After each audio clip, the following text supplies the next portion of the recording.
Nous allons donc entamer la troisième session, si vous le voulez bien. Je sais que nous avons eu une journée et que vous avez eu une journée assez chargée, qui nous a permis un peu de nous enquérir de toute la nouvelle géopolitique que connaît le monde, notamment dans la rive sud. Nous avons eu le plaisir d'écouter deux grandes conférences introductives qui a interpellé notre conscience. Je pense notamment à l'intervention de M.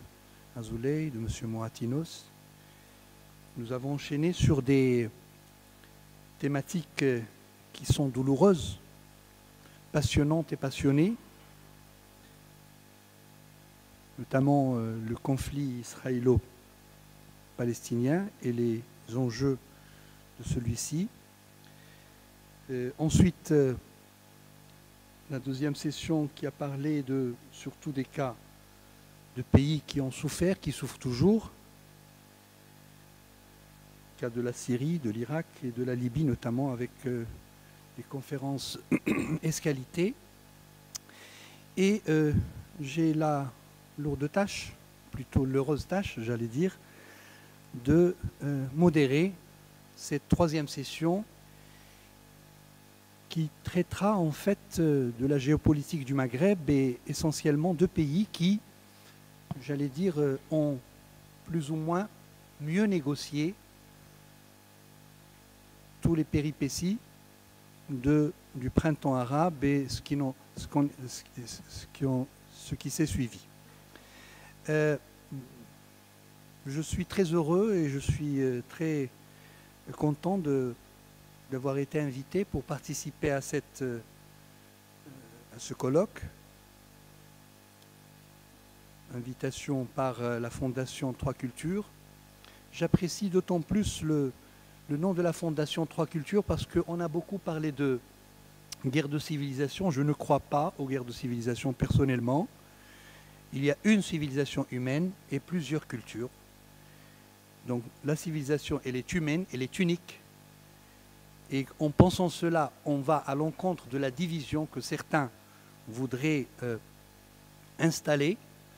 Je pense à Samuel Huntington en parlant de clash de civilisation.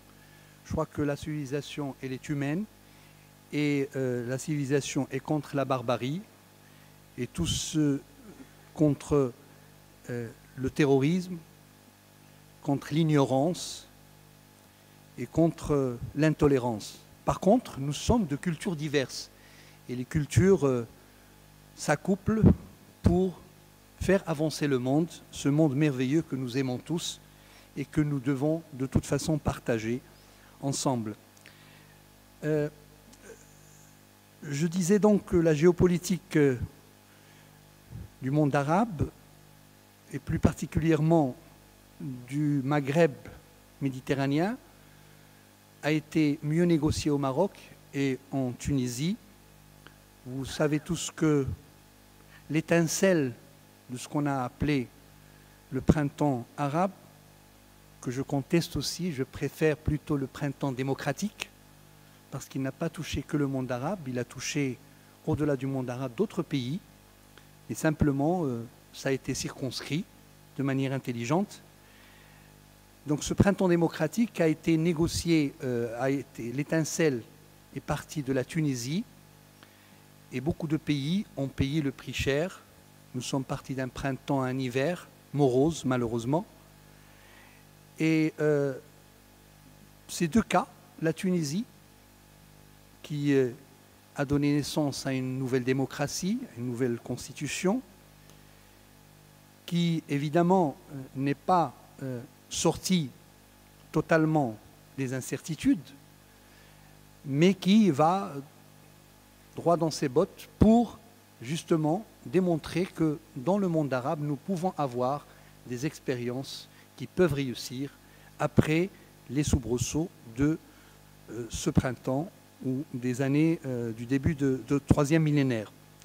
L'exemple aussi du Maroc est très édifiant. M. Azoulay tout à l'heure parlait avec fierté de son appartenance à ce pays multiculturel, qui le revendique depuis l'éternité. Ce pays auquel j'appartiens aussi. Je suis un Mazir d'origine.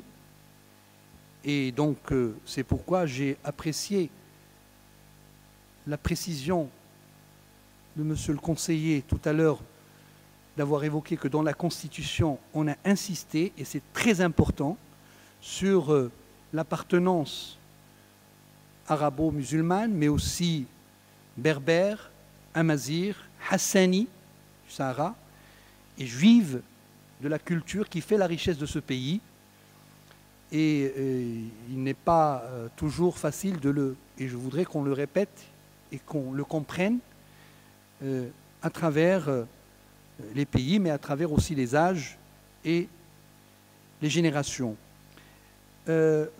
Pour parler justement de ces deux cas particuliers qui peuvent être des modèles, disons la Tunisie et le Maroc, je vais donner la parole évidemment à deux éminents intervenants, M.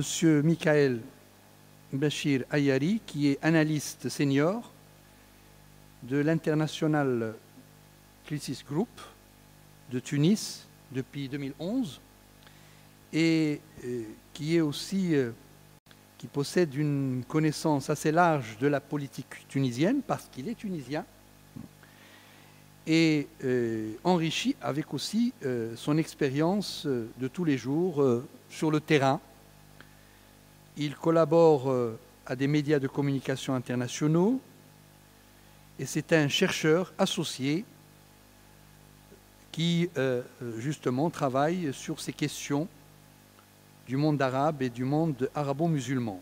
Il est docteur en sciences politiques de l'Institut des études politiques d'Aix-en-Provence et il a une grande expérience dans la recherche sur notamment les mouvements politiques au Maghreb. Il est à ma droite et à ma gauche, nous aurons tout à l'heure le plaisir d'entendre un autre éminent scientifique qui est Thierry Desroues et qui est membre du CISC espagnol et de l'Institut des études sociales de Cordoba. C'est un aussi chercheur associé de l'Institut de recherche et des études sur le monde arabe et musulman qui travaille depuis des années sur le Maroc dans une perspective, et je discutais tout à l'heure avec lui, il avait tout à fait raison, on ne peut pas comprendre les mouvements, les événements, ce qui se passe dans un pays si on ne se place pas dans une perspective historique. C'est très important. C'est pourquoi il ne va pas parler de ce que nous vivons actuellement sans faire référence à l'histoire, comment on en est arrivé là au Maroc. Donc sans tarder, je cède la parole à M. Ayari Michael. Merci beaucoup. Merci à la Fondation des Trois Cultures, à tout le monde de m'avoir invité. C'était un long périple pour arriver de Tunis, mais j'ai fini par arriver en 2 jours. Voilà, donc je suis là. J'ai 20 minutes, c'est ça à peu près? Oui. D'accord, voilà. Donc en fait, le thème de l'intervention, je vais essayer de faire, c'est peut-être un peu original, je vais essayer de dire en fait quelles sont les leçons mutuelles finalement entre la trajectoire du Maroc et la trajectoire de la Tunisie, c'est-à-dire le Maroc dans les années 2000 et après le dit printemps arabe et la Tunisie après le printemps arabe. L'idée est simple, je dirais que finalement le Maroc, contrairement à ce qu'on peut penser, le Maroc a beaucoup inspiré la Tunisie après 2011. Et de l'autre côté, j'essaierai de montrer en quoi est-ce que la Tunisie peut, dans un certain sens, inspirer le Maroc. Elle peut l'inspirer dans le sens où en Tunisie, il y a quelque chose qui est en un sens, j'en parlerai tout à l'heure, le cauchemar qui pourrait se passer au Maroc, c'est-à-dire le fait qu'il n'y ait plus de centre régulateurs, c'est-à-dire qu'il n'y ait plus un acteur assez fort pour fixer les règles du jeu et arbitrer les différentes forces en présence. Donc rapidement, la Tunisie, donc vous connaissez, donc première étincelle du printemps arabe, c'était un régime autoritaire avec un régime hyper présidentiel, une esthétique autoritaire aussi, beaucoup de crony capitalism, c'est-à-dire avec une famille autour du pouvoir qui prenait beaucoup, disons, qui était très impliquée dans la corruption, etc. C'était aussi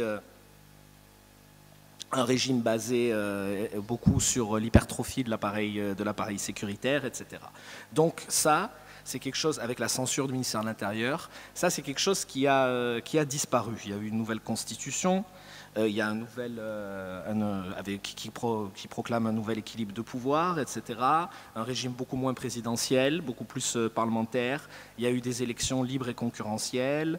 Il y a une liberté d'expression et c'est ce qui est le plus grand acquis. Mais en même temps, la vague d'optimisme qu'il y a eu au début, elle est vite retombée. C'est-à-dire qu'on a eu très vite, vers fin 2011, une polarisation donc, islamiste et anti-islamiste, c'est-à-dire islamiste en Tunisie, on parle beaucoup plus du parti Nahda, inspiré des frères musulmans, et anti-islamiste. On a eu le développement du djihadisme aussi, violent, avec la multiplication des attentats terroristes. On a eu la multiplication des demandes sociales, etc.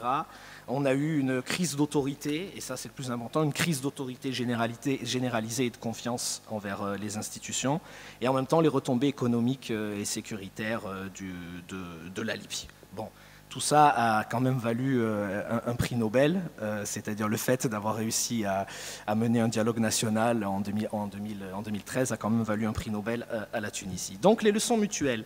Disons que depuis 2011, la Tunisie s'inspire du Maroc, parce qu'en fait, ce qui s'est passé en Tunisie, beaucoup parlent de révolution, mais c'était à la fois une révolution et une transition, c'est ça, c'est-à-dire qu'on parlait de révolution et aussi de transition démocratique. La première inspiration, c'est le mode de scrutin qu'il y a eu en 2011. Ça s'est fait à travers les contacts qu'il y a dans la société civile très étroits entre le Maroc et la Tunisie, notamment en France, donc un mode de scrutin proportionnel aux premières élections pour une Assemblée nationale constituante.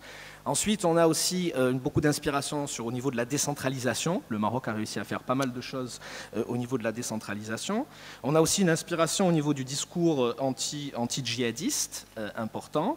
On a aussi une inspiration par rapport à ce qu'on peut appeler la marzénisation de l'islamisme avec le PJD. Il y a aussi au niveau économique, comment concevoir un équilibre entre l'investissement de l'État au niveau économique et le privé en dynamisant le secteur privé. On a aussi dans l'administration, c'est quelque chose qui joue beaucoup, c'est-à-dire comment réussir à intégrer les talents, c'est ce que voudrait faire la Tunisie. Le Maroc a bien travaillé là-dessus avec des salaires très compétitifs, etc. au niveau de la haute administration. On s'inspire aussi, entre guillemets, de la question de la justice transitionnelle, parce que c'est la première expérience qu'il y a eu dans le monde dit musulman, etc. Et surtout, au niveau de la communication aussi, à l'égard vis-à-vis de l'Europe de l'Ouest et des États-Unis. Parce qu'en fait, vu de Tunisie, c'est comme si le Maroc avait en fait réussi à intégrer tout ce qu'on a dans le kit démocratique, que ce soit la bonne gouvernance, la démocratisation, et a réussi à intégrer, à le transformer en fonction d'un contexte local dans un pays dit de culture musulmane. Et ça, la Tunisie s'inspire beaucoup. Mais en même temps, ça a marché au Maroc, cette question d'évolution. Ça marche aussi en Tunisie, puis ça a permis de stabiliser en grande partie, etc. Mais en même temps, on a eu en Tunisie quelque chose de fondamental, c'est ce que je parlais en introduction, cette déstructuration du centre régulateur. C'est-à-dire, et en Tunisie, c'est ce qui fait l'originalité de l'expérience, et qu'on peut dire bravo en un sens à la Tunisie, c'est qu'il n'y a eu aucun acteur, que ce soit l'armée, que ce soit la police, que ce soit, je ne sais pas, la présidence de la République, le gouvernement, assez fort, ou un parti politique assez fort pour imposer finalement sa loi aux autres. Ce qui fait que tous les acteurs sont condamnés à discuter tout le temps, à négocier tout le temps. Donc ce qui donne l'impression d'un certain affaiblissement de l'État, mais qui en même temps développe une nouvelle culture du consensus. En même temps, la Tunisie a été confrontée en 2011 à un discours révolutionnaire, véritablement radical, dans le sens où beaucoup de forces voulaient remplacer toute l'élite c'est-à-dire toutes les élites politiques et économiques, en disant finalement, voilà, vous étiez dans le régime autoritaire, vous étiez des corrompus, et on va tout remplacer par une nouvelle élite. Il y a eu aussi l'explosion des corporatismes, très important, qui a un peu déstabilisé les institutions et qui continue. On a eu une absence de sécurité pendant 6 mois, imaginez plus de police pendant 6 mois, dans un pays, quasiment plus rien. L'armée qui garde disons les bâtiments publics, etc., mais plus du tout de police. La crise d'autorité dont je parlais, etc., etc. Donc, et on a en même temps quelque chose de très important, c'est la Tunisie est un peu la caisse de résonance de tous les conflits de la région. C'est pas comme la Libye où toute la polarisation régionale s'exprime à travers les livraisons d'armes, etc., mais elle s'exprime à travers les agendas médiatiques et la polarisation idéologique. Vous avez des camps, vous avez le Qatar, la Turquie d'un côté, vous avez les Émirats arabes unis, l'Égypte, etc. de l'autre, et ça, c'est quelque chose qui est assez déstabilisant parce que les gens passionnent tout de suite dès qu'il se passe quelque chose. Et en fait, la dernière chose auquel la Tunisie est toujours confrontée, c'est en fait, et à mon avis, c'est ce qui est fondamental derrière tout, c'est en fait la montée d'une nouvelle élite économique qui a été, disons, mise de côté quand il y a eu la formation des États, les reconversions des différentes élites, etc., et qui veut prendre sa place dans le business et qui pousse à la libéralisation et qui veut en finir avec une situation d'oligopole et de monopole de fait de l'élite établie en Tunisie. Donc, pour arriver, je dirais que la leçon principale, c'est que le Maroc et la Tunisie, je pense qu'ils devraient beaucoup plus s'entraider. Dans le sens où, vous savez, il y a le malheur des uns fait le bonheur des autres, et on se rend compte que quand en Tunisie ça va mal au niveau économique, le Maroc indirectement en profite. On a par exemple la question de la main-d'œuvre dans les centres d'appel, beaucoup sont partis au Maroc. On a les industries mécaniques aussi, beaucoup sont partis au Maroc. On a le tourisme, mais là c'est l'Espagne qui en bénéficie un peu plus tout à l'heure. On a la question aussi du phosphate qui est très important puisqu'il y a une concurrence dans un certain sens.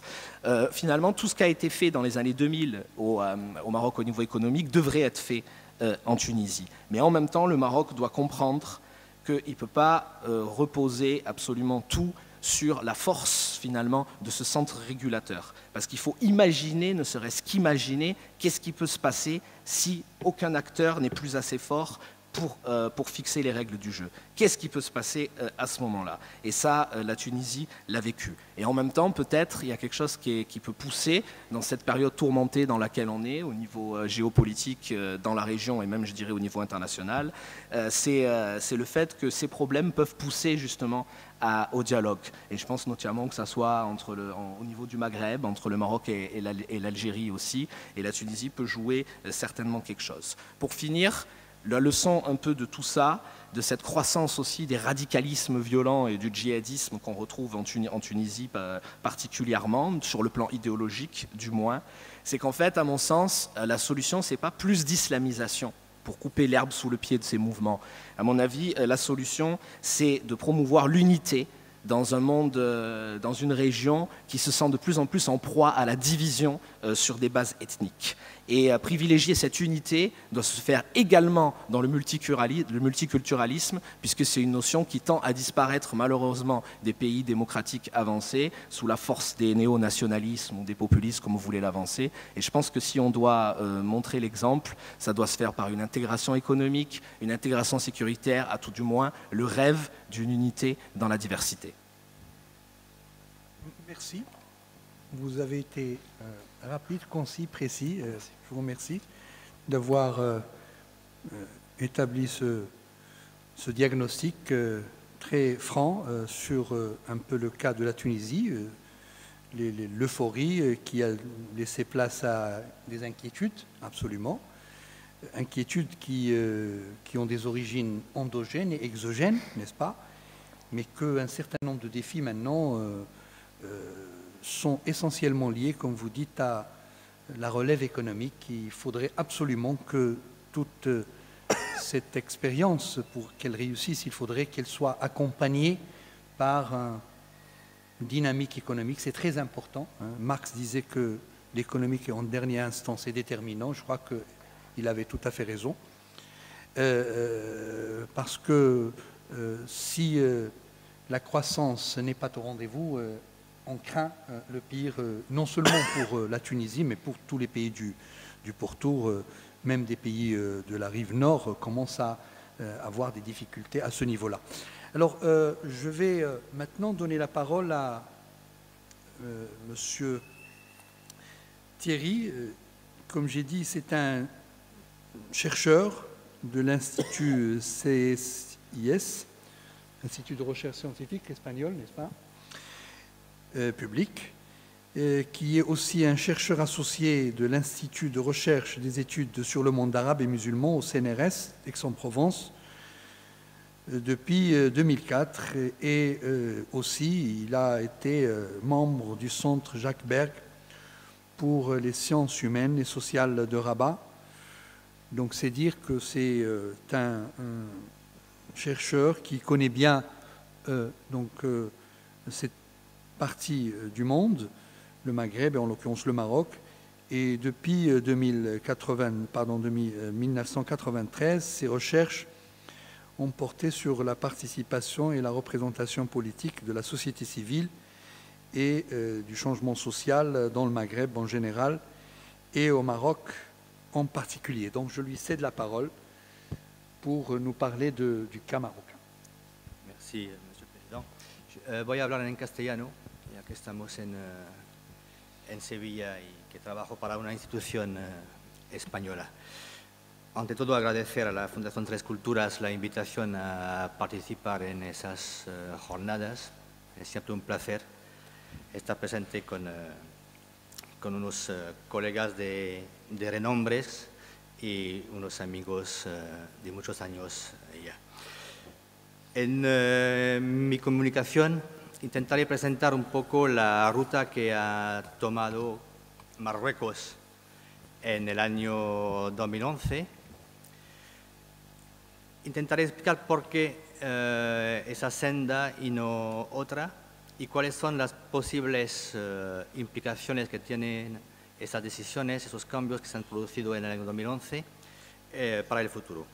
La tesis que defiendo es doble. La primera es que estabilidad no equivale a status quo y la segunda es que la situación marroquí se explica mediante una trayectoria histórica en la que el régimen político es un régimen fundamentalmente híbrido en el que se mezclan rasgos autoritarios con dispositivos democráticos que permiten cierto pluralismo y cierta interlocución entre la sociedad y el poder político. También hay que señalar que ese régimen político, esa sociedad es una sociedad en evolución, en mutación y esos cambios en la sociedad pues también repercuten en el régimen y todo eso hace que necesitamos una visión histórica. Sin esa visión histórica, sin esa visión, esa percepción de la trayectoria larga de la historia de Marruecos, no podemos entender ni la contestación del año 2011 ni la respuesta del régimen.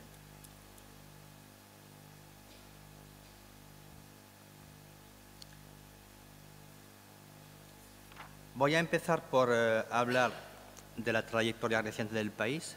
Voy a dar unas pinceladas sobre lo que pasó en los años 2000,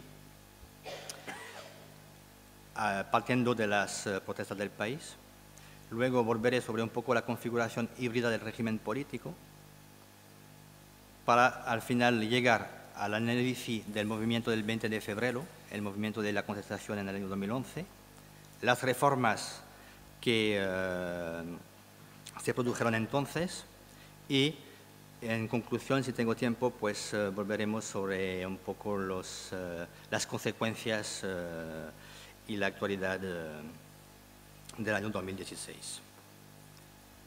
Cuando uno analiza un movimiento de contestación o un movimiento social, siempre encuentra elementos viejos y elementos nuevos. Una mezcla de actores que tienen largo recorrido con nuevos actores, una mezcla de antiguos conflictos que aparecen con una nueva cara un nuevo aspecto. Era predecible que lo que pasó en Túnez y en Egipto pues tuviese cierto impacto en Marruecos cuando uno mira la trayectoria de los primeros años 2000 de la contestación en Marruecos. En los 10 primeros años del reinado de Mohamed VI, la contestación social ha estado presente, ha sido recurrente, pero ha sido una contestación localizada, muy vinculada a la carestía de la vida, a algunos asuntos de corrupción por parte de cierta autoridad local, pero en ningún momento se llegó a cuestionar el régimen político. Durante esa fase de movilización, de contestación, tanto los actores sociales como las autoridades han aprendido a negociar, han aprendido a encauzar el descontento y a canalizar las protestas. Ha habido, por tanto, un proceso de know-how, ¿no?, de saber hacer en la gestión de la contestación del descontento, tanto por parte de los militantes como de las autoridades marroquíes. Eso contrasta muy mucho con el periodo anterior, conocido como los años de plomo, en el que hubo una represión bastante feroz en contra de la oposición. Al contrario, en los años 2000 se percibe una apolitización de la contestación. Es decir, que los actores intentan no politizar sus causas, sino buscar respuestas pragmáticas a problemas concretos y bastante localizados. No obstante, varias causas sí que tuvieron un impacto, digamos, transversal y más nacional. La primera fue la de los derechos humanos en general y la cuestión de la justicia transicional para darle una solución o rehabilitar a las víctimas de los atropellos pasados, la promoción de los derechos de las mujeres. Hubo una movilización fuerte de los movimientos feministas o femeninos. También hubo una lucha por el reconocimiento de los derechos de los amazigh, de su lengua y su cultura. Y también había una demanda de reislamización de la sociedad por parte de algunos sectores. Sin olvidar, claro está, la cuestión del Sahara con una parte de la población que no está de acuerdo con el estatus que tiene ahora mismo el territorio. Lo que sí podemos comprobar a lo largo de estos años 2000, primeros 2000, es que todas esas causas van a recibir una respuesta por parte de la monarquía o del régimen político marroquí. Se establece la instancia Equidad y Reconciliación a principios de los años 2000, en el año 2004, para resolver la cuestión de las represalias contra la oposición política de los años 70 y principios de los 80. Se crea el Instituto Real para la Cultura Amazigh en Marruecos para darle una respuesta a las reivindicaciones de los amazigh. Se crea un Consejo Real para los Asuntos del Sahara, se reforma los consejos de los ulemas, se crean los consejos regionales para abordar esa cuestión de la demanda de mayor islamización de la sociedad. Por tanto, hay unas demandas dentro de la sociedad, hay unas reivindicaciones, pero también hay una escucha, un oído por parte del régimen, en este caso del monarca, que busca aportar soluciones, aunque fuesen provisional respuestas a estas demandas. Eso hace que, de nuevo, si antes había hablado de un proceso de negociación, de diálogo, de buscar soluciones a conflictos locales, pues también las grandes cuestiones, digamos, nacionales, heredadas del periodo anterior, también pues, se les busca respuestas. Estas respuestas pues, son siempre función de la percepción que tienen los actores de las relaciones de fuerza. Es decir, que si uno de los actores se siente más fuerte, pues claro, intentará imponer su punto de vista. Por ello, muy a menudo, no todos los actores están satisfechos con las respuestas que se le aporta. Y no siempre las respuestas buscan satisfacer del todo a los actores. Por tanto, lo que también es un rasgo de la política marroquí es que las soluciones no son siempre definitivas, son muy a menudo transitorias, pero reflejan el estado de las relaciones de fuerza o del sentir de uno de los actores en un momento dado. Esta política no abordó todas las cuestiones que se plantearon en esos años 2000. Por ejemplo, la instancia Equidad y Reconciliación planteó en sus conclusiones en el año 2004 que, entre otras cosas, la monarquía como poder constituyente tenía o debía contemplar la posibilidad de una reforma constitucional. Esta cuestión fue lanzada, por tanto, en el año 2004. Algunos actores la retomaron para exigir un cambio de constitución porque el nuevo reinado no se había traducido en un cambio de constitución. En el año 2010-2011, pues seguía Marruecos regido por una constitución reformada en el año 1996. Por tanto, ante las esperanzas por parte de algunos sectores de la población de un cambio o de una transición dentro del régimen político marroquí, pues se esperaba que ese cambio, esa transición se plasmase en una constitución. Con lo que acabo de decir, pues vemos que el régimen político marroquí no es un régimen fijo, estático, sino que es un régimen que sabe ajustarse, adaptarse y buscar respuestas. Esta capacidad viene de la propia naturaleza del régimen, que es un régimen híbrido en el que el monarca es príncipe de los creyentes, por tanto es un jefe religioso, es el imán de los creyentes, es también un jefe de Estado, de un Estado moderno, un aparato de Estado moderno, eficiente, es también el jefe del Marsén, una forma de gestionar el país heredada desde tiempos remotos,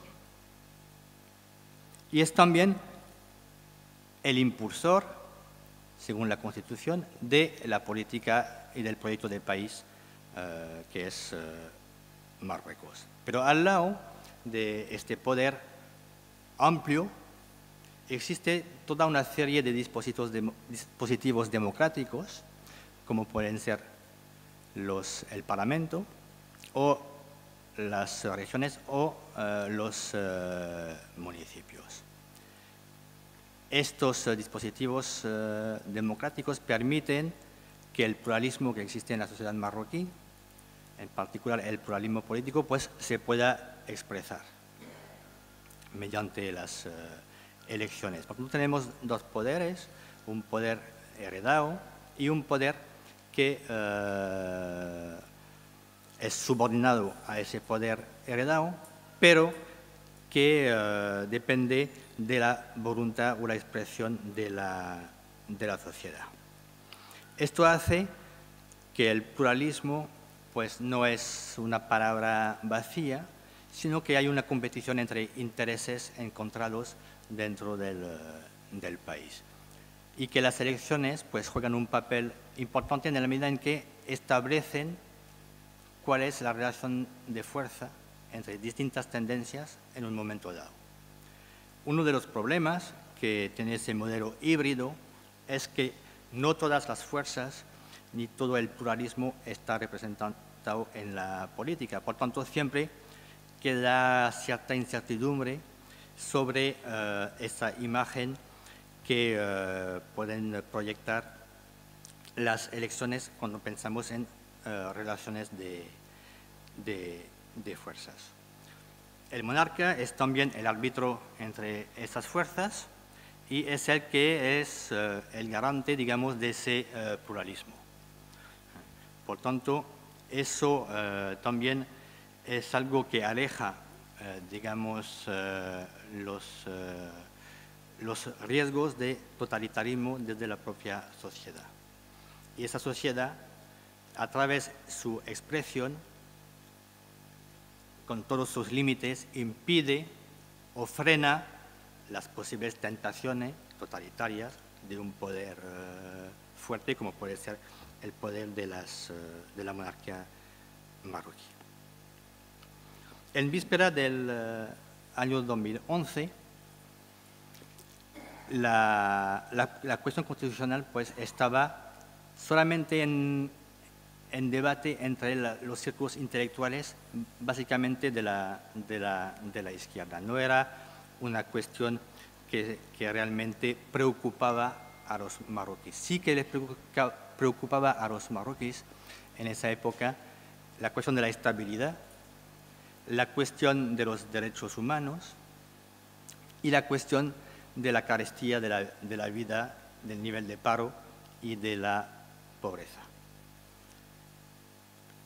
Cuando surge la primavera árabe o la revolución en Túnez, son todas esas cuestiones que va a recoger el movimiento llamado del 20 de febrero, fecha en la que salieron los primeros manifestantes a la calle.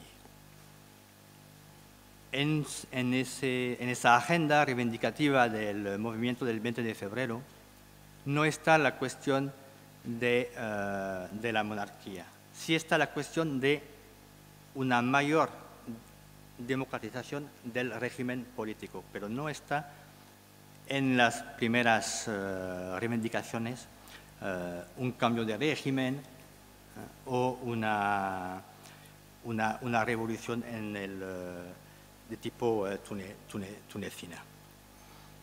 Eso se explica por lo que acabo de decir, por ese pluralismo que hay dentro de la sociedad marroquí, y que ese pluralismo lo volvemos a encontrar dentro del propio movimiento del 20 de febrero. En el movimiento del 20 de febrero encontramos a izquierdistas, a nasseristas, a defensores de la causa palestina, del movimiento antiglobalización, sindicalistas estudiantiles, feministas, defensores de derechos humanos, comunidades críticas, es decir, defensores de gay y lesbianas o incluso, digamos, laicos tendentes a ateos, bereberes o amasí, islamistas, salafistas. Por tanto, es un movimiento muy heterogéneo que, digamos, cada tendencia lleva su propia agenda reivindicativa, su propia reivindicación. Por tanto, esta heterogeneidad es una debilidad, porque es muy difícil de poder poner a todo el mundo de acuerdo, porque hay intereses, ideas muy encontradas dentro del propio movimiento. Por otra parte, es un movimiento muy dual, en el sentido de que hay un efecto generacional muy potente. Es un movimiento en sus inicios de jóvenes que va a ser luego, digamos, influido por ese tejido asociativo y político preexistente que se va a sumar al llamamiento de esos jóvenes. Sobre todo, ese movimiento va a tener, digamos, por un lado, la oportunidad de manifestarse sin mayores, digamos, mayor coste. El 20 de febrero salieron los marroquíes a manifestarse. Hubo sí una intimidación hacia ciertos líderes del movimiento. Se intentó desincentivar la movilización. Se tomaron medidas por parte del gobierno para frenar la participación de muchos colectivos ya organizados, como los diplomados en paro, como los sindicatos. Se negoció desde el gobierno y el entorno del monarca la no participación de los partidos políticos, haciéndoles también promesas de que la senda de las reformas de los años 2000 se iba a retomar, que solamente había habido una pausa. Y por tanto, toda esa trayectoria de los primeros años 2000 influyó en la capacidad de movilización del movimiento del 20 de febrero. También iba a influir muy mucho la capacidad de reacción del monarca, que a los 10 días, a los 15 días de esas manifestaciones, pronuncia un discurso en el que anuncia una reforma de la Constitución. Por tanto, aquí tenemos un claro ejemplo de cómo la monarquía marroquí suele gobernar. Muchas veces se piensa que la monarquía deja que las cosas funcionen por sí sola. Pero lo que espera es que las relaciones de fuerzas, las distintas tendencias, los posicionamientos estén claramente establecidas para poder actuar y decidir cómo actuar y hasta qué punto. Y es lo que pasa entre el 20 de febrero y el 9 de marzo. El 21 de febrero, quiero recordar, el rey Mohamed VI pronunció un discurso para inaugurar el Consejo Económico y Social, que ya estaba incluido, cuya creación ya estaba incluida en la Constitución del año 96.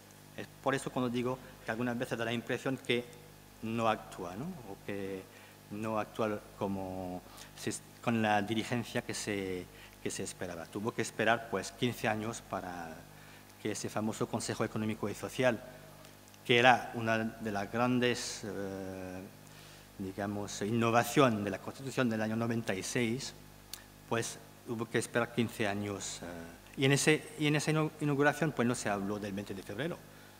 Y entonces muchos observadores, incluso marroquíes, pues quedaron un poquito desconcertados porque esperaban una respuesta del monarca. Esa respuesta llegará el 9 de marzo con una oferta de reforma constitucional. En esa oferta de reforma, muchísimos aspectos que ya se habían tratado en los años 2000, la cuestión de los derechos humanos, la cuestión femenina, la cuestión Amasig y otros mucho más, pues se van a incorporar a la hoja de ruta que propone Mohamed VI. Asimismo, también satisface algunas reivindicaciones históricas de la oposición del movimiento nacional, como es pues, una mayor parlamentarización del régimen, el nombramiento del jefe del gobierno entre el partido vencedor de las elecciones y toda una serie de propuestas. Esta Constitución no será redactada de la propia mano del rey, como le gustaba decir a San II cuando hablaba de la primera Constitución del país, sino que se forma una comisión consultiva encargada de redactar ese texto. Ese texto se redacta con unas directrices, pero también en diálogo y en concertación con la sociedad. Por tanto, hay un cambio también de cara al pasado, de forma a llegar a un consenso mayor. Eso también pues, muestra un cambio de época y una adaptación, digamos, de la monarquía a esos nuevos tiempos.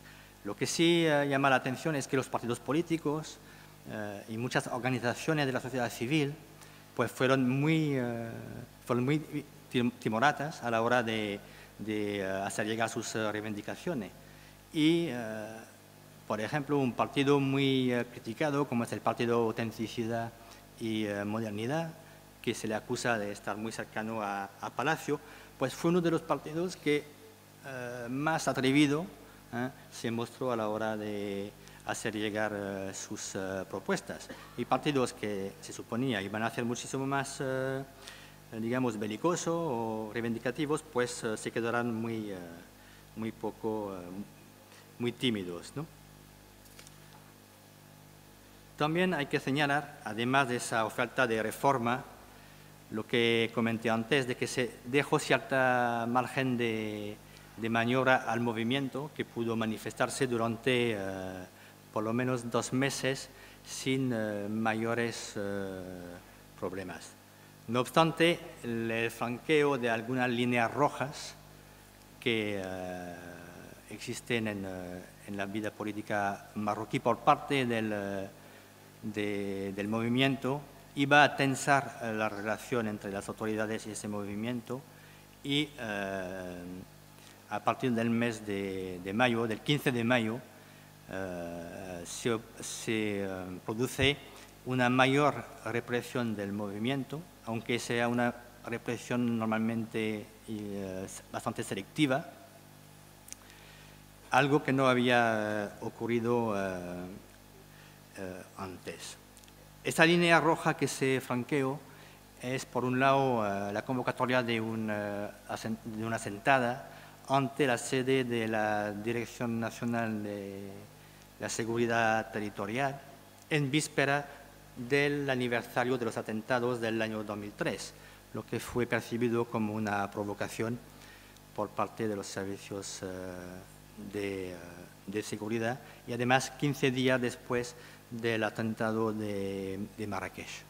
Entonces, eso fue un punto de no retorno entre el movimiento y las autoridades. Mientras tanto, el texto constitucional, aunque hubo alguna crispación sobre algunos artículos, ya que los partidos políticos y los sindicatos tuvieron la ocasión de discutir el texto antes de la versión definitiva, las tensiones y las divergencias que se produjeron entre los actores políticos y los primeros borradores mostraron que la sociedad marroquí es una sociedad atravesada por grandes divisiones ideológicas, incluso culturales, aunque pues, puede haber una imagen de cohesión. Y entonces estas divisiones también plantearon los límites hasta dónde podía llegar el texto. Un último aspecto que quería tocar es que el referéndum que ratificó la Constitución pues permitió proporcionarle cierta legitimidad democrática a la reforma constitucional. Es decir, que de nuevo, los dispositivos democráticos pues, sirvieron para legitimar una decisión, una iniciativa monárquica. Por tanto, no es un juego de suma cero, sino que es un juego de suma positiva. Luego, en noviembre, la celebración de elecciones anticipadas, pues en la senda de esa contestación, de esa reforma y de ese nuevo texto constitucional, permitió la victoria por primera vez en 20 años de existencia del Partido de la Justicia y Desarrollo, un partido de corte islamista, moderado en el sentido de que es un partido que no busca la confrontación, sino que se ajusta a los límites que imponen las relaciones de fuerza en un momento dado. Un partido que también acata la forma del régimen político marroquí. Esa victoria de los islamistas pues confirmó la idea de un cambio en Marruecos, de una trayectoria diferente, específica, a la que estaban siguiendo los demás países de la región. Esta legitimación del proceso electoral pues también se sumó a la legitimación de la monarquía.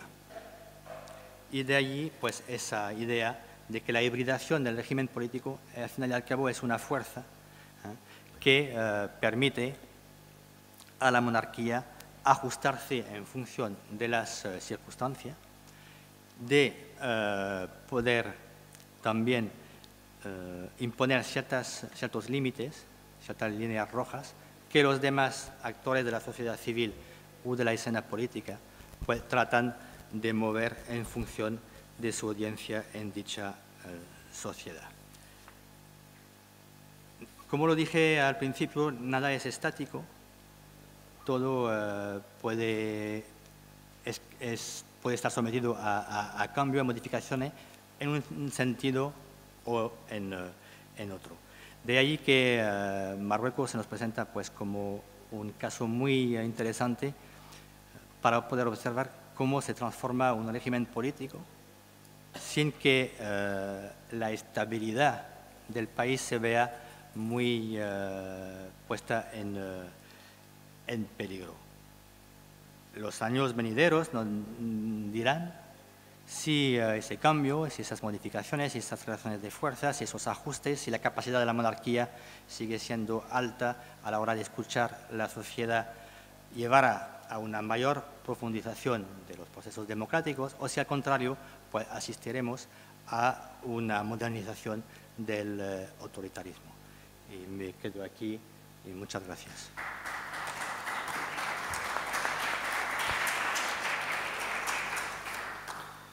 Merci, Monsieur Thierry, pour ce tableau très exhaustif sur la situation du Maroc avant et après le printemps démocratique. Et comme je l'ai dit tout à l'heure, le fait d'avoir adopté une démarche historique nous éclaire mieux et de manière beaucoup plus objective sur la trajectoire que ce pays a eue après les événements du 2011 et qu'il a épargné aussi de ce qui s'est passé dans d'autres pays, notamment du monde arabe, au Moyen-Orient, mais aussi à nos portes, je pense à la Libye, l'Égypte et d'autres pays. Cette perspective historique, elle est édifiante parce qu'elle montre, comme vous l'avez dit, que en fait, la chance qu'a eu le Maroc, c'est cette alternance en 98-99 dans la monarchie. Lorsque le roi Mohamed VI a pris le pouvoir, il a été quelqu'un de pragmatique, il a été visionnaire. Le régime, en tout cas la monarchie, a commencé à bâtir, a commencé à s'ouvrir, a commencé à mettre en place un certain nombre de chantiers qui l'ont préservé par la suite. Vous avez parlé de l'IER, l'instance équité et réconciliation. C'est un exemple cas d'école qui a été suivi par la suite en Tunisie. Je crois que maintenant, ils sont en train aussi de suivre le même chemin. C'est très important, cette réconciliation, parce que ça apaise un peu l'histoire et ça réconcilie les différentes parties prenantes d'un pays. L'IRCAM aussi, l'Institut de la Mazirité, qui a été instauré, édifié comme institution royale, pour justement reconnaître aux Amazirs la place qui est la leur. La Constitution, qui a insisté dans son préambule cet enracinement arabo-judéo de la société marocaine, Hassani, Amazir aussi. Tout cela n'est pas fortuit. Il est très très important. C'est ce qui explique. Et puis il ne faut pas l'oublier, la monarchie n'a pas, à mon sens, n'a pas simplement investi le champ politique, et aussi le champ religieux et économique. Le champ religieux, parce qu'il ne faut pas oublier que le Maroc, le monarque, est commandeur des croyants. Donc ça enlève un peu à toute personne, ou tout moufti, ou tout ayatollah, ou toute salafiste qui voudrait prétendre prodiguer la parole de Dieu, de venir concurrencer l'institution royale, qui est une institution religieuse. Il ne faut pas oublier que le roi Mohamed VI est descendant du prophète. Et c'est très important dans la symbolique du citoyen marocain.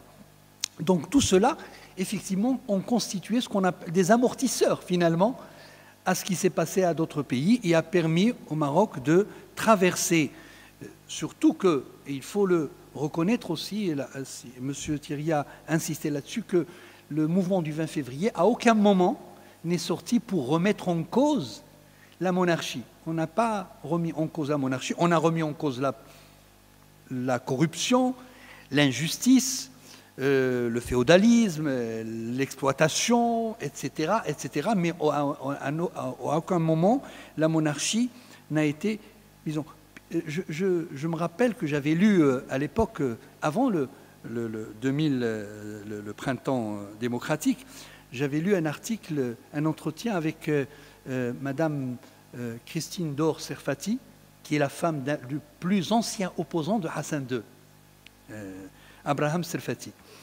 et qui avait dit, parce qu'il a été gracié, ensuite il est rentré au Maroc, il y a eu les choses se sont apaisées, et évidemment après les événements de 2003, je crois, les événements de Atlas Asni, elle avait dit qu'avant, on avait peur du roi. Maintenant, on a peur pour le roi. C'est vous dire que l'un des opposants emblématiques, dont la femme était aussi virulente dans son opposition au régime de Hassan II, avait prononcé cela. On a peur pour le roi. Pourquoi? Parce que ce roi a réconcilié les différentes parties et il a adopté une stratégie politique, économique, les grands chantiers. Je pense au Maroc vert, je pense au Maroc numérique, je pense à plan halieutique, plan émergence. Tout ce projet économique qui ont été initiés dans les débuts des années 2000 ont peut-être contribué quelque part à préserver le Maroc de... Ça ne veut pas dire que les choses sont réglées pour autant, mais c'est une dynamique. Le multipartisme aussi, initié par Sa Majesté Hassan II, que Dieu ait son âme, a instauré dans la classe politique marocaine cette culture de l'acceptation de l'autre. C'est aussi important. L'expérience marocaine avec une monarchie et un gouvernement sous l'égide d'un parti islamiste, qui est le plus virulent et défenseur de la monarchie, il ne faut pas l'oublier, le PJD, est aussi un exemple édifiant sur cette stabilité, cette baraka, j'allais dire, dont bénéficie le Maroc, mais qu'il va falloir préserver parce que, comme je dis, tout cela, comme pour le cas tunisien qui est en train de sortir, mais nous avons besoin de cette croissance. Moi, je suis persuadé, je suis économiste de formation, et je sais que quand un citoyen travaille, un citoyen peut penser à l'avenir, peut avoir un business plan pour sa vie, se marier, avoir des enfants, de l'école, avoir un revenu, c'est son identité, c'est le respect que la société peut lui procurer. Nous savons que nous sommes des sociétés jeunes. La population maghrébine est une population très jeune. Un pourcentage de jeunes dans la pyramide des âges est très importante. Et cette jeunesse est assoiffée. Le monde est ouvert. On sait ce qui se passe ailleurs et donc on s'identifie à l'autre.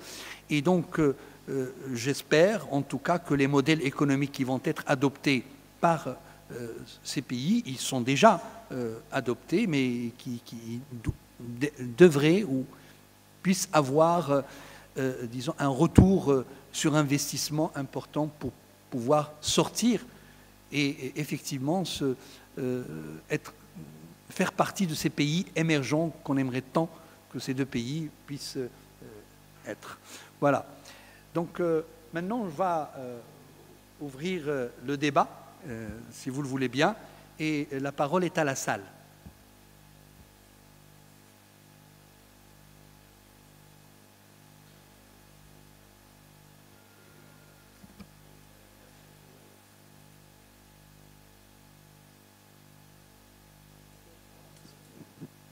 Allô? Oui, madame. Merci beaucoup. Oui, ce qui m'a semblé intéressant du panel, c'est de mettre ensemble la Tunisie et le Maroc, qui suivent des processus différents, mais peut-être moins différents de ce qu'on pourrait croire, hein, parce qu'en définitive, ce sont des transitions qui ont commencé d'une manière différente et qui vont se développer d'une manière différente, parce que les deux sociétés sont différentes. Mais il y a un élément commun qu'on a vu dans les deux interventions et que j'aimerais souligner, c'est le fait que les sociétés, face à la transition, les sociétés sont divisées. Il y a des éléments de la société qui sont pour aller de l'avant, pour la modernisation, pour l'approfondissement de la démocratie, pour une séparation de pouvoir plus nette. Et il y a des éléments qui sont pour freiner, même parfois pour aller de l'arrière, serait-ce dans le champ religieux ou dans d'autres champs. Hein. Et normalement, l'interprétation qu'on fait en Occident de ces situations, c'est que c'est à cause de l'islam. Hein. C'est l'islam qui freine, disons. Hein. Et moi, je ne crois pas que ce soit forcément ça. En fait, toutes les sociétés qui sont dans un processus de transition vivent cette dynamique. Hein. En commençant par l'Espagne. Nous avons vécu ça en Espagne. Il y avait des éléments qui voulions avancer plus rapidement, et il y en avait qui voulaient freiner, il y en a même qui voulaient revenir en arrière. Et qu'à un moment donné, quand il y a eu une crise économique très grave au début de la transition, pensaient qu'avec Franco, on vivait mieux et que c'était mieux de revenir en arrière. Donc c'est commun à toutes les sociétés qui sont en transition. Alors ma question, c'est à voir avec ce que vous disiez maintenant à la fin. Est-ce que la solution à ce choc entre modernité et tradition vient du développement économique? Moi, je dirais que oui, évidemment, mais que seulement en partie. Et je reviens au cas espagnol. Ce qui nous a permis en Espagne de dépasser les contraintes de la transition, ça a été évidemment le développement, mais ça a été aussi, je dirais même surtout, le fait qu'il y avait un but, hein, qui allait au-delà de l'Espagne, qui était le fait que l'Espagne allait devenir un pays de l'Union européenne. Ça a été essentiel. Sans ça, moi je crois que la transition espagnole aurait, je ne sais pas si échoué, mais enfin au moins elle se serait retardée beaucoup, hein, et elle aurait piétiné. Il y aurait même eu des moments très difficiles à résoudre. Alors pour le Maghreb, là est la question, disons, quel est pour les gens qui veulent vivre mieux, est-ce qu'il s'agit seulement d'un point ou 2 points du PIB, ou est-ce qu'il s'agit de s'accrocher à quelque chose de plus global, qui sécurise, qui donne une perspective, qui donne un futur? On a essayé de répondre à ça avec l'Union pour la Méditerranée. L'Union européenne a essayé de répondre aussi un peu à ça avec des accords bilatéraux. Mais ma question est, est-ce que sans un but qui aille au-delà des perspectives strictement nationales, ces transitions, aussi bien au Maroc qu'en Tunisie, ne vont-elles pas échouer? Merci.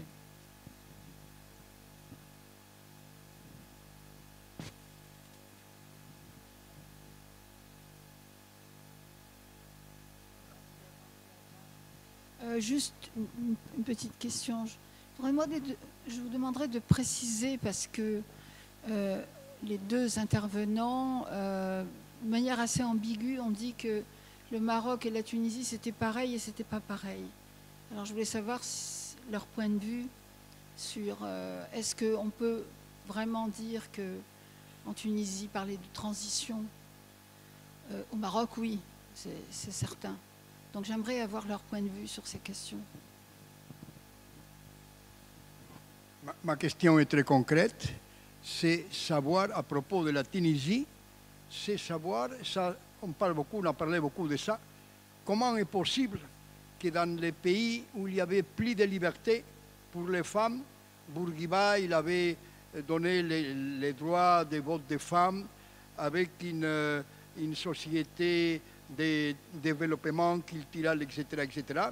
Bref, un pays dans ce certain moment, vous vous rappelez, au moyen de la crise du Moyen-Orient, le président Bourguiba était considéré un traître pour Nasser ou bien pour les Palestiniens, parce qu'il parlait de la nécessité de commencer une négociation diplomatique de paix avec Israël, etc., etc., etc. C'est-à-dire, comment on peut expliquer que dans un pays qui, dans des autres pays arabes, avait un peu l'idée d'être un pays très développé dans la liberté et dans la culture, etc., etc., on a pu commencer la révolution dans le printemps arabe. Moi, je ne connais pas la Tunisie, mais pour moi, c'était toujours une question difficile à comprendre.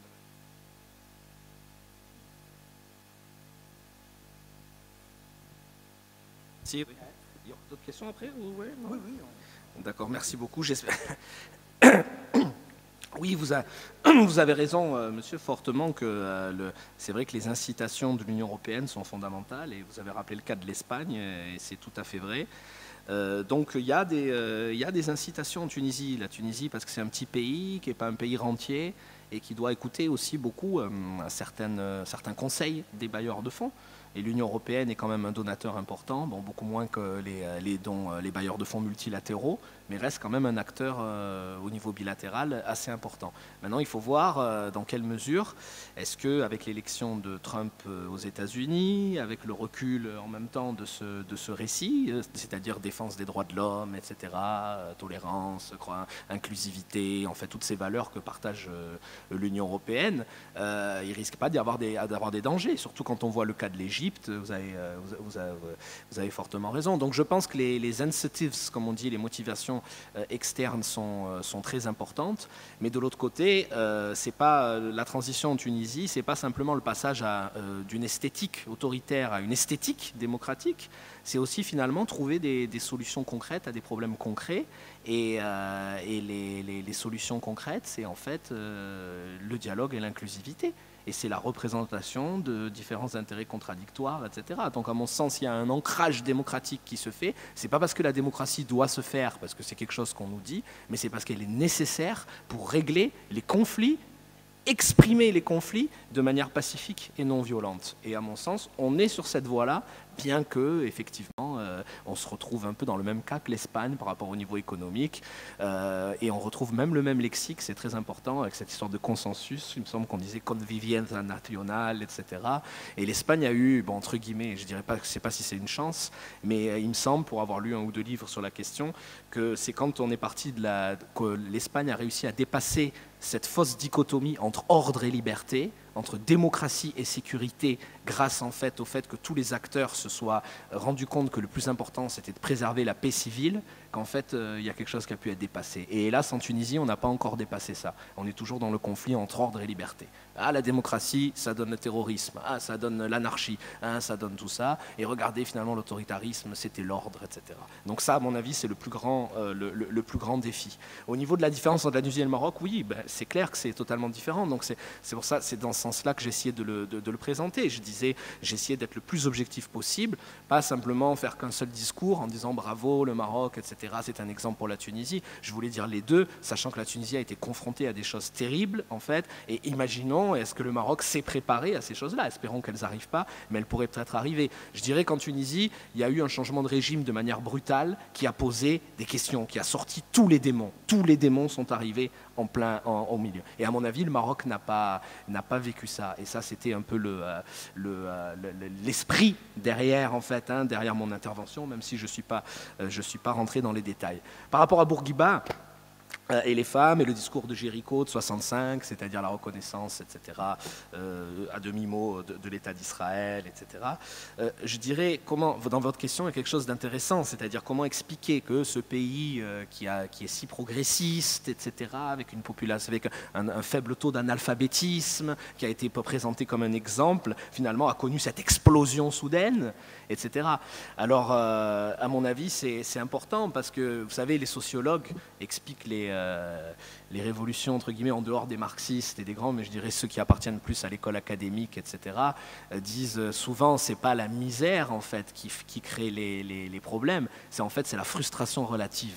C'est-à-dire, c'est quand les gens savent qu'ils méritent mieux que ce qu'ils ont, et quand ils sont convaincus qu'ils peuvent obtenir ce pourquoi ils luttent, qu'en fait ils se mettent à lutter de manière radicale. Et à mon avis, au contraire, l'alphabétisation, à mon avis, le fait qu'il y ait eu ces tentatives de réforme par le haut dans la tradition réformiste du XIXe siècle qui soient continuées sur Bourguiba, qu'il y ait eu cette espèce d'équilibre entre occidentalité, arabité, islamité, etc., et beaucoup d'espoir dans la modernisation par le haut, ça fait partie de l'explication pourquoi ça a éclaté là-bas. La Tunisie est un vieil État aussi, au même sens exactement comme l'Égypte, dans les enfants du Nil et les enfants de la Medjerda, comme on dit. Et finalement, à mon avis, c'est justement parce que des choses ont voulu être faites que ça a démarré là-bas. Et en même temps, pour donner l'antithèse, c'est qu'il y avait un mythe tunisien, un mythe d'une société homogène et unie. Contrairement au Maroc qui a beaucoup joué sur l'idée de diversité, cet ancrage dans la diversité, en Tunisie on a toujours voulu taire les clivages régionaux, taire les clivages identitaires, etc. Même si il n'y a pas de sectorialisme, de confessionnalisme, etc. On a des clivages très importants et on avait un mythe et un déni national des véritables problèmes. Et c'est des graves problèmes, c'est-à-dire qu'on a des problèmes de marginalisation, il y a des problèmes de discrimination qui sont très forts, il y a des problèmes énormes, comme finalement l'a illustré l'immolation de ce Tarek Bouazizi, parce qu'il s'appelle Tarek en fait, et pas Mohamed, et à travers la question du commerce informel, à travers la question du manque d'intégration et de manque d'inclusivité du système économique, et donc il y avait les deux. D'une part, parce qu'il y avait beaucoup de frustration relative et que les vrais problèmes ont été posés, et d'autre part parce qu'effectivement il y a beaucoup de marginalisation, et c'est le sentiment cumulé de différentes formes de marginalisation qui, à mon sens, explique la prégnance des Tunisiens au sein de l'État islamique. Oui, alors, en effet, le défi européen a joué un grand rôle pour l'Espagne. Et le processus de Barcelone, ou plutôt la création d'une zone de libre-échange qui était prévue pour l'année 2010, de prospérité, de paix et de commerce en Méditerranée, n'a pas abouti et n'a pas été non plus la locomotive pour que les pays de la rive sud puissent, disons, se moderniser ou améliorer le niveau de vie de façon conséquente de leur population. Donc il n'y avait pas, vous avez raison, il n'y a pas dans le cas de l'Afrique du Nord ce rôle qu'a pu jouer l'Union européenne auprès de l'opinion publique espagnole. Non? Donc même si la mer Méditerranée, ça a toujours été plutôt une voie de communication plutôt qu'une frontière, il ne faut pas oublier qu'il y a quand même une très grande divergence entre les niveaux de développement, entre la rive sud et la rive nord, et donc que la convergence est encore un défi qui doit être abordé. Et donc j'en viens à la question de l'économie. Moi je pense que plus que développement économique, même si c'est lié, il y a un grand problème dans le cas du Maroc, de l'éducation. Donc, il y a encore il y a toute une génération qui n'a pas été, disons, scolarisée, donc qui est maintenant généralement plus de 40 ans. La généralisation de la scolarisation en primaire, c'est quelque chose qui a 10 ans, 15 ans. Bon, il faut connaître aussi le pays, donc il y a des zones rurales où c'est très difficile pour que les enfants puissent aller à l'école.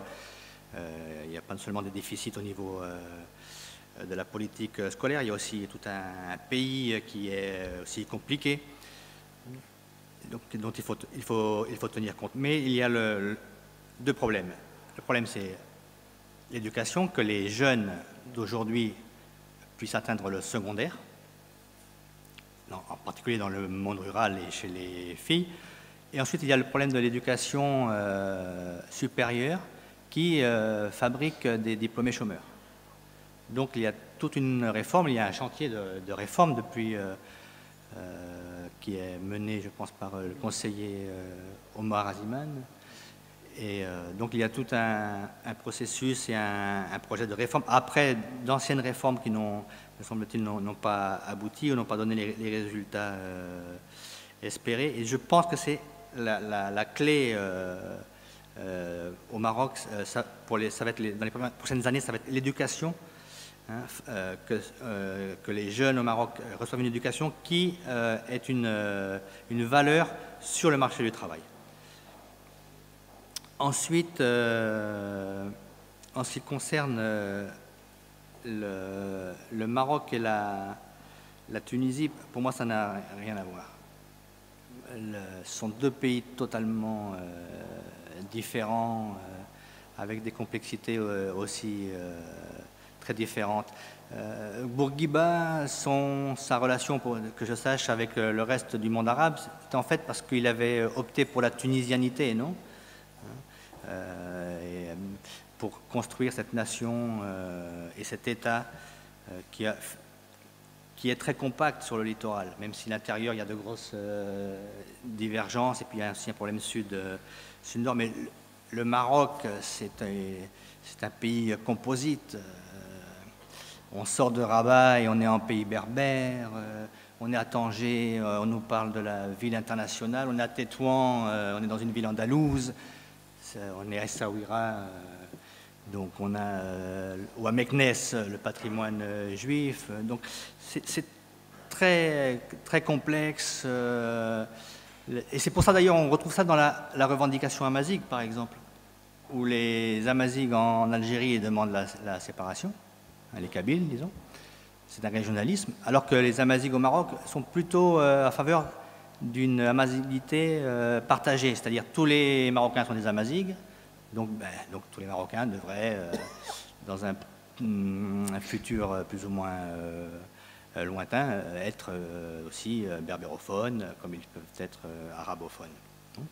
Donc il y a pour moi, ce sont des pays très différents, et en plus il y a eu tout un mythe, je pense, en Tunisie au niveau de la politique de Bourguiba envers les femmes. Je pense qu'elle a eu très peu d'impact sur la société, et que c'est surtout une élite qui en a bénéficié.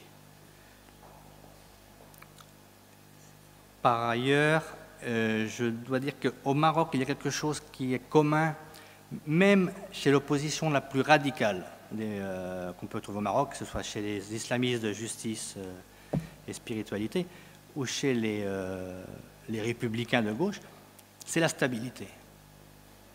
Et ça, on la retrouve dans toute la classe politique marocaine. La stabilité du pays, c'est quelque chose d'important. Pas de conflit intérieur. Il faut arriver au changement de façon pacifique, ou il faut moderniser de façon pacifique. Et puis, je ne sais pas si j'ai répondu à tout le monde. Ah oui, et puis juste une dernière chose, c'est que moi, quand j'allais en Tunisie dans les années 90, je trouvais que c'était un pays trop silencieux. J'allais au Maroc, c'était les dernières années de Hassan II, et les gens parlaient, il commençait à y avoir une presse qui débattait de questions importantes. Donc, et alors, évidemment, pour moi, la dictature, le régime féodal, c'était le Maroc. Et j'allais là-bas, il y avait une certaine presse qui commençait, Transparency Maroc venait d'être créé. Il y avait l'alternance. J'allais dans les ministères, je voyais les ministres. En Tunisie, j'étais suivi. Et c'était le pays moderne, avec un régime. Donc, je pense qu'il y a aussi des mythes. Il faut remettre les choses, je pense, dans sa juste mesure. Je ne veux pas non plus excuser les années de plomb ou le Maroc. Il y a toujours des problèmes au niveau des droits de l'homme, au niveau de la liberté d'opinion. Je ne comprends pas, par exemple, les problèmes que rencontrent certains journalistes au Maroc, hein, au niveau de la liberté d'expression, même s'ils sont poursuivis dans le cadre des lois marocaines. Mais je pense que c'est justement la force du Maroc, c'est que la société puisse s'exprimer. Merci. Je donne la parole à M. Azoulay qui a demandé à... Simplement rebondir sur le propos initial de M. Desrues. Vous avez dit en ouvrant la séance, M. Houdeifa, que le déterminisme historique et la profondeur historique peut souvent éclairer ce genre de réflexion. Et je voudrais aller un peu plus profondément là, mais de façon très brève. Le Maroc, dans la résilience de sa société, il n'y a pas d'exception marocaine. En tout cas, moi, je n'y crois pas en tant que Marocain. Il n'y a pas non plus de réponse ponctuelle à un problème donné. On réagit, on est défensif, on est ceci. Je crois que c'est un peu plus complexe que cela. Je voudrais simplement mentionner 3 faits qui, à mon avis, sont, comme pour l'économie, quand on examine les fondamentaux, on a moins de chances de se tromper. Il y a 3 fondamentaux. Le Maroc, à ma connaissance, est le seul pays de toute la rive sud de la Méditerranée, et je crois que même au nord, qui, par constitution, parce que nous étions déjà une monarchie constitutionnelle, en 1962, a interdit le parti unique. Je ne connais pas d'autres pays sur la rive sud de la Méditerranée, du Maroc au Yémen.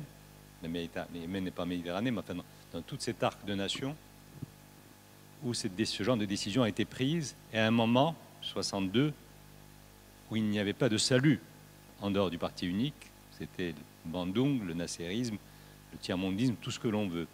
Et je dois dire d'ailleurs que nous étions un certain nombre, j'en faisais partie, de militants qui combattaient cette décision.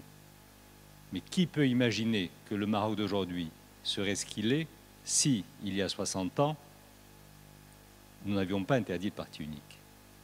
Et comment comparer la société marocaine à d'autres sociétés, toutes dans la région, ont vécu soit sous le parti unique, et donc la pensée unique, soit sous la dictature militaire. Sur 60 ans, ça fabrique des réflexes, ça fabrique une société, ça fabrique une réalité. Deuxième décision de l'époque aussi, pas par la Constitution, mais de facto. Le Maroc a été le seul pays à choisir l'économie de marché, là où tous les autres pays environnants avaient choisi une économie planifiée, une économie d'État. Ça aussi, ça fabrique une autre société.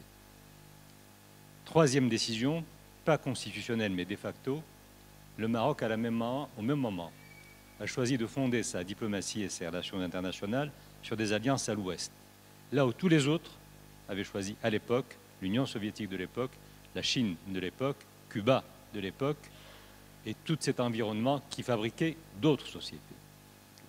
Donc moi j'ai le sentiment que la résilience marocaine, quand on veut l'expliquer, se fonde sur ces décisions-là. Si on ne prend pas en compte ces décisions-là, on ne peut pas comprendre le Maroc.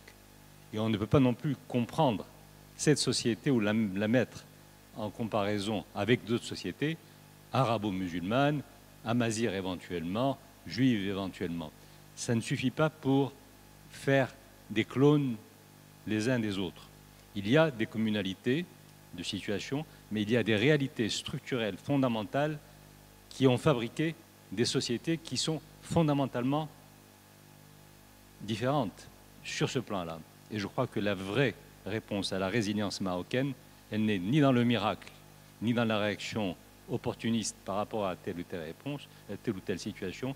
Elle est justement dans la construction avec ces paradoxes, avec ces pages noires, avec ces pages roses. Il y a des gens qui ont payé de leur vie, qui ont été emprisonnés, qui ont disparu pour que nous arrivions à ce résultat.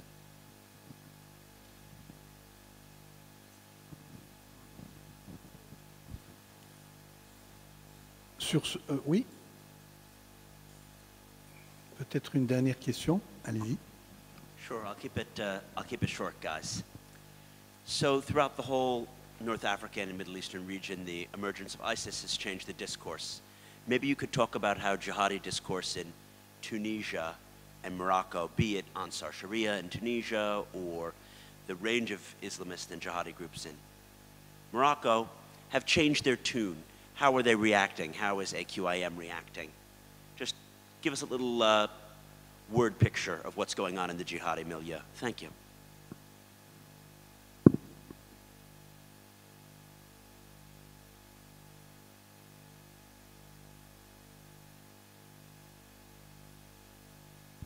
Oui. Ah oui, bon, peut-être rapidement. Oui, donc je ne sais pas, peut-être ajouter quelque chose sur le caractère non commensurable en fait du Maroc et de la Tunisie. Oui, vous avez raison, vous connaissez beaucoup mieux. Je prétends pas du tout connaître le Maroc, etc. Mais on avait pris l'habitude à Aix-en-Provence de faire des études comparées entre le Maroc et la Tunisie, etc. Sachant que bon, on retrouve quand même un legs de l'administration française, avec surtout le fait qu'il y avait une administration duale qu'on retrouve dans les deux pays, etc. Et on a tendance à faire des comparaisons beaucoup plus avec le Maroc qu'avec l'Algérie de ce niveau-là. Mais vous avez raison, les choix post-indépendantistes sont totalement différents et c'est pas parce qu'il y a un dénominateur commun qu'on peut faire de la comparaison systématique. Vous avez tout à fait raison. Au niveau, oui, pour djihadistes, on pourra peut-être en discuter. Maybe we'll speak later because we work a lot on these questions with Crisis Group. We have a mapping, we know lots of things, but just to say quickly, en Tunisie, l'importance des mouvements djihadistes, en fait, c'est les mouvements de type Al-Qaïda. Al-Qaïda, c'est-à-dire que ce qui est intéressant, que peu de personnes arrivent à comprendre en fait, c'est que Daesh, Islamic State, est vu comme un mouvement contre-révolutionnaire. C'est-à-dire, c'est vu comme des groupes qui sont manipulés par les kadhafistes, les baathistes, etc., à l'international, et que le vrai mouvement révolutionnaire, en fait, c'est Al-Qaïda. C'est le djihadisme international, c'est des penseurs comme Zawahiri, comme Maqdisi, etc. Et cet héritage est très fort en Tunisie et c'était incarné à travers Ansar Sharia, quand Ansar Sharia a fait sa tentative de politisation et où ils étaient en train de se nationaliser, contrairement à ce qu'on dit, jusqu'à mai à peu près 2013. Et en fait, donc on a quand même une présence sur le terrain de Daesh, de l'Islamic State, à travers des cellules dormantes et à travers un petit groupe à la frontière algérienne, à l'ouest de la Tunisie, un petit groupe armé qui s'appelle le Jund el-Khilafa, qui est une scission de Uqba ibn Nafa qui dépend de Al-Qaïda. Et c'est un petit groupe en fait qui est mixte et qui est maghrébin, c'est-à-dire il y a des Marocains dedans, il y a des Mauritaniens, il y a des Algériens, généralement les chefs sont algériens, et les Tunisiens. Donc je dirais que l'ancrage djihadiste en Tunisie, à mon sens, est beaucoup plus pro-Al-Qaïda, etc. Et de toute façon, l'histoire est en train de le montrer. Je pense que les grands défis qui s'annoncent au niveau du djihadisme, c'est comment Al-Qaïda va profiter de la défaite militaire de l'État islamique, parce que Al-Qaïda a averti l'État islamique à plusieurs reprises et a prédit qu'est-ce qui allait se passer en leur disant de ne pas faire ça, de ne pas tomber dans l'aventurisme, etc. et d'aller beaucoup plus doucement, de beaucoup mieux travailler la relation avec les populations locales, comme vous avez parlé tout à l'heure. Et à mon avis, beaucoup vont retourner dans ce giron, d'autant plus qu'en Libye, on voit qu'ils jouent des rôles assez importants dans l'Ouest, dans certains conseils locaux, etc., des rôles de gestion, et on sait qu'en Tunisie, ils bénéficient d'une aide technique assez importante à travers AQMI et les Algériens. Et ce qui est assez important, puisqu'ils ont beaucoup d'expérience dans cette gestion post-conflit, le fait d'avoir connu un mouvement qui s'est politisé et ensuite une guerre ouverte et surtout la gestion locale est aussi militaire, importante. Merci. Avant de clore, je voudrais simplement une petite réponse à l'interrogation de monsieur sur l'avenir. La comparaison avec l'Espagne, vous avez tout à fait raison, l'Espagne a pu sortir de ses contradictions avec l'intégration dans l'Union européenne où il y avait adopté un certain nombre de valeurs, mais il n'y avait pas que les valeurs, il y avait aussi des capitaux derrière pour aider à ce démarrage. On aurait aimé que le Maghreb soit là. Le coût du non-Maghreb, malheureusement, est très, très lourd à payer par les pays. Pour pouvoir résoudre un certain nombre de problèmes économiques et permettre... Mais la nature comme elle a horreur du vide, je crois que le choix du Maroc aussi pour l'Afrique depuis 2 ans maintenant n'est pas un choix arbitraire, c'est un choix réfléchi parce que nos racines se trouvent dans l'Afrique, des opportunités énormes. Monsieur Azoulay tout à l'heure le matin a dit que l'avenir du monde est dans l'Afrique et je crois que le choix du Maroc est un choix sage et visionnaire, la présence non seulement dans une politique d'assistance, mais essentiellement dans une politique win-win, gagnant-gagnant, du co-développement. Je crois que ça pourrait être une piste qui aiderait ce démarrage économique que nous voulons tant pour le Maroc, mais aussi pour le Maghreb et le monde arabe. Merci en tout cas pour votre présence, pour votre patience. J'avais peur que l'on soit ennuyeux, mais dans vos regards, je vois que les 2 intervenants vous ont interpellé, vous ont emporté. Et merci en tout cas pour votre présence et à demain, Inch'Allah, comme on dit.